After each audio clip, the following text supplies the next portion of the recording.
कल खाना है। और राजन तुम मुझे ये बताओ कि अंत में शहर के लोग कहाँ जाएंगे? उनका जो अंतिम ठिकाना है वो ठिकाना तो यही है, और यही भगवान शिव के साथ, जहाँ मैं हमेशा अलमस्त रहता हूँ। दुनिया की कोई चिंता, कोई फिक्र नहीं है मुझे, न कुछ खोने का डर, न कुछ पाने की चिंता। अब इसे अगर आप पागलपन की श्रेणी में रखते हो तो कोई बात नहीं, मैं पागल हूँ। लेकिन राजन, मैं ये मानता हूँ कि ये सारी जो दुनिया है, जो तुम्हें बुद्धिमान नजर आती है, ये सब दुनिया ही पागल खाना है।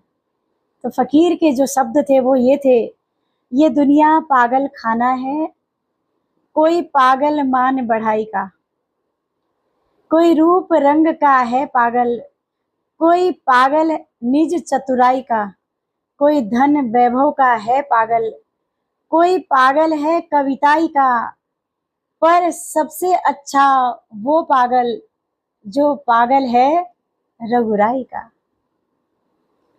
ये दुनिया पागल खाना है। उन्होंने कहा ये सारा दुनिया ही पागल खाना है। यहाँ अनेक तरह के पागल हैं इस पागल खाने में।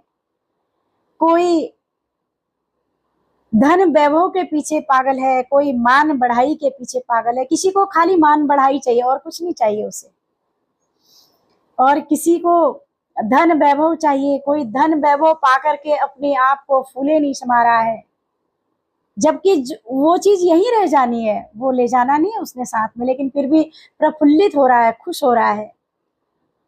और कोई अपनी कविताई के पीछे, कोई अपनी चतुराई के पीछे पागल है। लेकिन वो कहते हैं कि सबसे अच्छा वो पागल जो पागल है रघुराई का। फकीर की बात सुन करके राजा को कुछ समझ नहीं आया, क्योंकि जब इंसान के पास में सारी चीजें होती हैं तो वो अपनी मृत्यु को भी भूल जाता है। उसे न भगवान याद आते हैं, न मृत्यु याद आती है, उसे कुछ भी याद नहीं आता है।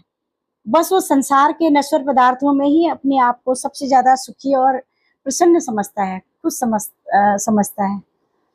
तो राजा ने उस फकीर को कहा, मुझे तुम्हारी ये पागलपंथी कुछ भी समझ में नहीं आ रही है, इसलिए मैं तुम्हें एक चांदी की छड़ी देकर के जा रहा हूँ, क्योंकि दुनिया के तुम सबसे ज्यादा पागल इंसान हो, और ये छड़ी मैं तुम्हें इसलिए दे जा रहा हूँ कि तुमसे भी ज्यादा पागल अगर कोई तुम्हें मिले तो ये छड़ी उसे पकड़ा देना।